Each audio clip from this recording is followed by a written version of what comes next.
Jumpa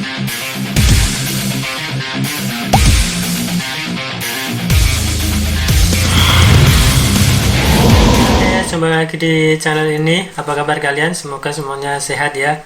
Meskipun dalam masa-masa pandemi semoga semuanya diberi kesehatan dan dijauhkan dari segala penyakit. Oke, kita akan lanjutkan materi yang kemarin guys. Selanjutnya kita akan belajar tentang penomoran teks. Nah, apa itu penomoran? Oke, langsung saja kita coba buat judul terlebih dahulu.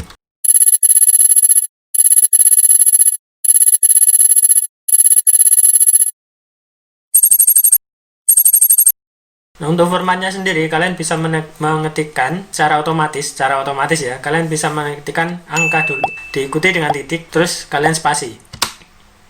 Nah, ini sudah jadi penomoran. Untuk cirinya, jika kalian klik angkanya, dia akan terblok seperti ini. Kalau bukan penomoran, kalian klik angkanya, dia nggak berubah, dia tidak akan terblok. Nah, ini bukan penomoran namanya. Bedanya apa penomoran dengan tidak? Kalau penomoran itu pasti pengetikannya bisa lebih rapi. Biasanya penomoran yang pertama itu sesuai dengan margin, jadi mepet dengan margin di sebelah sini, paling kiri. Jadi menyesuaikan dengan margin, kita cukup tekan Ctrl Shift N untuk memundurkan. Oke, ini udah jadi. Kemudian kita akan mengetikkan poin yang pertama, yaitu ballet. Ketika kita meng-enter, otomatis dia akan meneruskan dari penomoran yang pertama. Ketika poin pertama sudah diketik, kalian tekan enter, otomatis dia akan memunculkan nomor 2 secara otomatis. Kita akan mengetikkan pengertian dari ballet itu apa sih. Nah, kalau pengertian masih masuk dalam nomor 1, otomatis nomor 2-nya harus hilang. Kalian bisa tekan backspace saja biar hilang. Oke guys, sekarang perhatikan di bagian paragraf. Di menu paragraf di sini ada ballet, di sini ada menu numbering. Kita bisa klik yang simbol terlebih dahulu yang di sini ballet. Oke. Seharusnya titik ini ada sejajar dengan Y. Oke, kita mundurkan sekali lagi. Ctrl Shift M. Oke, dia sudah jadi. Coba kita rubah titik ini dengan simbol yang lain. Bisa nggak guys? Bisa sekali. Nah, ini adalah titik tebal. Inilah contoh ballet yang saya maksud. Jadi ballet itu berupa simbol guys ya. Oke, ballet itu berupa simbol. Oke, dan bagaimana kita misalkan kita menginginkan simbol selain ini. Oke, kita bisa merubahnya di bagian sini, di bagian ballet. Kalian klik di panah ke bawahnya. Oke, klik. Nah, di sini banyak simbol. Kalian mau pilih yang mana juga bisa. Misalkan berubah jadi panah kanan bisa. Kalau kita menginginkan simbol selainnya ada di sini, kalian bisa klik define new ballet di sini. Oke. Di sini ada simbol. Kalian klik simbol. Simbol itu kalian pilih di fontnya. Fontnya biasanya yang banyak simbolnya itu webding, wingding, wingding 2, wingding 3 ini. Wingding itu apa? Merubah jadi telunjuk ya. Oke, misalkan dirubah, klik simbol yang diinginkan, kemudian klik OK. Oke, sudah. Lalu klik OK lagi. Nah, ini sudah berubah. Kalau misalkan terlalu kecil, kalian klik di simbolnya, kemudian kalian perbesar fontnya. Misalkan segini ya, cukup ya. Kita bisa memperpendek jaraknya ini. Kalian cukup klik di bagian roller, ini adalah penggaris ya, penggarisnya. Kalian klik satu kali, nanti akan keluar left tab. Simbol left tab seperti ini, kalian bisa geser ke kiri untuk mendekatkan. Oke, seperti itu guys. Oke guys, untuk yang kedua adalah numbering. Oke, saya ketik dulu numbering. Kalau numbering dari awal kalian udah tahu ya, numbering itu namanya juga numbering, angka. Ya udah, ini namanya udah numbering. Tetapi untuk numbering ini harusnya berada di bawahnya teks ini. Oke guys, untuk cara memindah sekarang. Cara memindah numbering ini ke bawah sini. Cara memindah ada beberapa cara. Kalian cukup triple klik atau blok semuanya, kemudian klik seret ke bawah. Jangan dilepas, klik kiri. Jangan dilepas, seret ke bawah. Untuk cara yang kedua, kalian blok di sini, kemudian tekan F2 yang ada di keyboard kalian, dan perhatikan yang di pojok kiri bawah. Di sini ada keterangan move to where. Oke, move to where. Kita akan move ke paling bawah. Kemudian setelah kalian tekan F2, pastikan di sini ada move to where, lalu tekan panah ke bawah. Oke, kalian perhatikan di sini ada kursor putus-putus. Lalu ini tempatkan di paling bawah. Kemudian kita tekan enter. Ada satu cara lagi guys. Setelah ini terblok, numbering terblok, tekan shift alt lalu panah ke bawah. That's right. Oke, untuk numbering sendiri pengertiannya kita ketikkan di bawahnya, yaitu untuk angka kalian sudah tahu. Untuk abjad, sama untuk formatnya. Untuk membuat penomoran, kalian ketikkan angka ataupun abjad terlebih dahulu. Misalkan angkanya kan sudah ada nih, numbering nomor 2. Kita sekarang coba penomoran dengan huruf ya. Kita ketik A, kemudian formatnya untuk membuat penomoran adalah titik, lalu kemudian kita tekan space. Untuk numbering itu seperti itu guys. Yang terakhir adalah multi level list. Kita akan pindah ke paling bawah. Saya lebih suka menggunakan shift alt sama panah ke bawah. Sedangkan multi level list sendiri adalah penomoran teks bertingkat guys. Misalnya gini. Kita mempunyai penomoran di sini nomor 3 ya. Nah, di dalam nomor 3 nanti kita mempunyai sub nomor lagi. Misalkan ini A.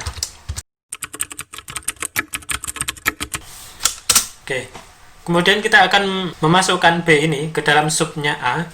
Jadi untuk multi level kita sudah mendapatkan 2 multi level sebenarnya dari tadi. Untuk yang level pertama adalah angka 3, sedangkan untuk level kedua adalah A. Dan kita akan membuat level yang selanjutnya. Langsung saja kalian tekan tab atau ini increase indent. Sama saja guys. Kalau di increase indent ini adalah untuk mengeluarkan dari sub, untuk membuat selevel dengan level di atasnya, seperti itu guys ya. Nah, ini masuk, dia berubah menjadi huruf kecil. Bagaimana ketika kita ingin merubah A ini bukan huruf kecil saja, tapi A dalam kurung? Langsung saja kalian klik A-nya, pastikan A ini terblok seperti ini. Langsung klik kanan, kemudian di bagian numbering, di sini ada beberapa pilihan. Kalian misalkan membuat A dalam kurung seperti itu ya. Ya udah, ini diklik saja. Nah, udah jadi. Kemudian kita mundurkan sejajar dengan C. Jadi untuk memundurkan kalian tidak bisa menggunakan decrease indent, karena kalau kalian klik decrease indent dia akan kembali ke level penomoran di atasnya. Untuk mensejajarkan A dengan huruf C, kalian harus menekan Ctrl Shift M, atau ini left indent ini kalian geser. Nah, seperti itu guys. Cuma kalau kalian menggeser secara manual seperti ini, sering-sering tidak tepat. Lebih cepat kalian prosesnya dengan cara Ctrl Shift M. Nah, itu pasti pas. Bisa lagi, di sini ada subnya lagi guys. Kalian tekan tab atau increase indent, ini sama saja. Increase indent bisa, dengan tab bisa.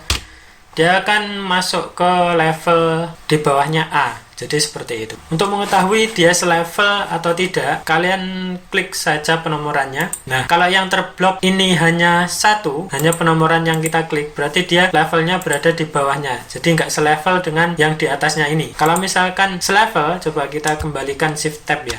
Mengembalikan dan sejajar dengan level di atasnya, kalian tekan shift tab. Shift tab itu sama dengan kalian menekan decrease indent. Klik ini, klik icon ini. Guys, ketika kalian mengklik B, di sini ada yang terblok, ada 2, A keblok, B juga keblok. Itu artinya penomoran ini dalam satu level. Tapi kenapa ini kok berada kayak selevel di bawahnya? Ini masalahnya cuma masalah indentasi saja. Kalian cukup memundurkan Ctrl Shift M. Nah, ini sudah selevel. Kalau misalkan ini kita mundurkan lagi ya, yang A ini kita mundurkan, nanti akan selevel dengan A besar yang di sini. Nah, dia berubah menjadi B.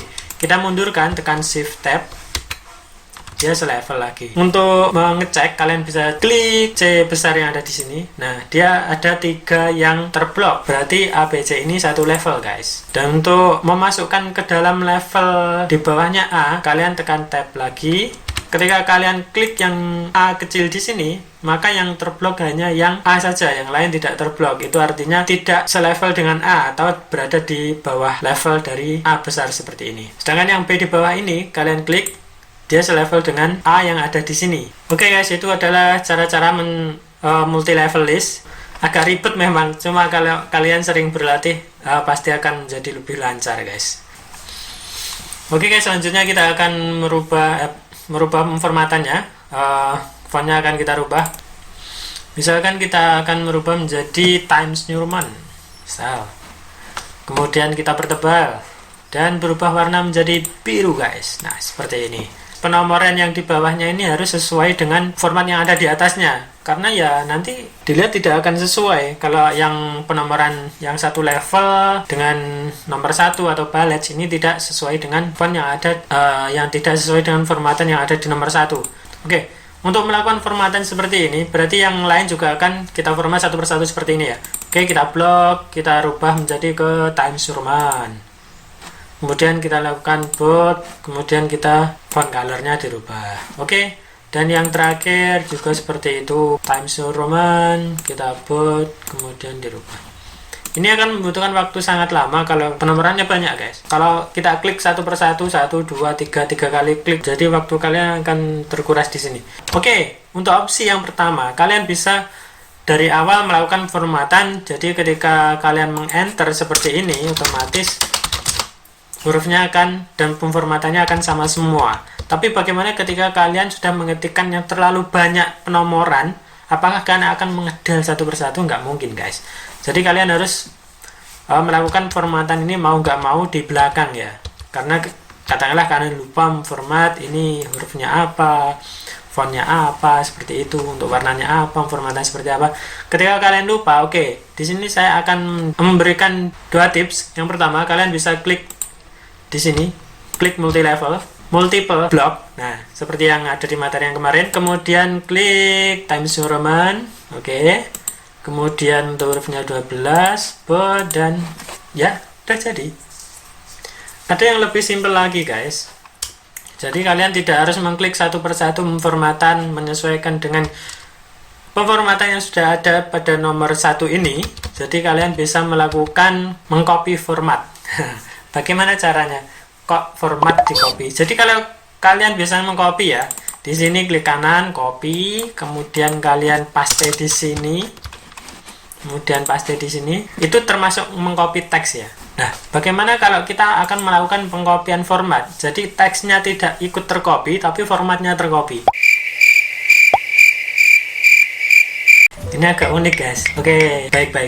Kalian cukup menempatkan kursor kalian di mana kalian akan mengcopy format dari teks tersebut, dan perhatikan di sini ada format painter. Klik saja. Ini kan tidak aktif. Ketika kalian klik, ini akan aktif, terblok kuning. Kemudian di sini perhatikan kursornya berubah menjadi gambar kuas. Itu artinya format dari teks tersebut sudah kalian copy. Kemudian kalian tinggal mempaste di mana teks yang akan kalian samakan formatnya. Kita akan menyamakan nomor 2. Lalu klik di sini, syarat ke kiri sampai penomoran. Lalu lepas. Sudah jadi.